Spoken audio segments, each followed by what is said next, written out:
Ahmed Tidiane Sy Al Maktoum ne woon na ma nattu bi gën a rëy ci doomu aadama mooy ñiy wax ci rajo yi ak ci télévision yi ni ma ndax du war di wax jàmm ndax internet ak rajo ak télévision dafa mën yóbbu nit fu xam ni yeggu fa waaye li xew léegi ci réew mi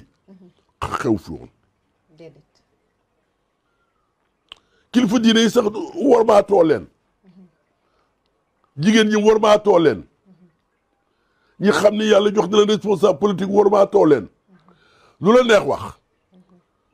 ah xam naa lii de bu ko sunu baay bi fekk woon dana ni ah ndax Seydi Boubacar daal wax waa liberté bi nit ñi am fu nu ko jëlee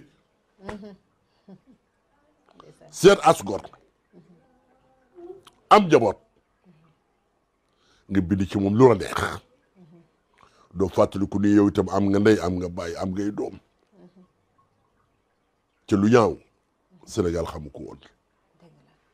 Fatou xamoo ni nun lu rafet rek la du xamoon Fatou xamoo ni nun képp ku mës a am wërsëg ca koñ ba nga dëkk ca nu néew doole yi ñoom ñëpp da nga leen di amee ca kenn du ko xam Fatou xamoo ni koor gii su masaan am nit ñu baax ñi xam ne ñoo fi nekkoon du ñuy wut ceeb bu bari wut suukar su bari wut tàndarma yu bari nekk ba suuf sedd nu fab saret booba moo am wala nu fab voiture ñaari fas yëpp ko ca seet ñi néew doole nu jox leen ko waaye Fatou liberté bii nit ñi am Fatou léegi ma dugg sama oto ba yàgg ubbi rajo bi ni sama chauffeur tëjal Fatou du ma jàng journal parce que Fatou li xew léegi xew woon mukk kilifa diine duñ ko daan wormaal kilifa aada duñ ko daan wormaal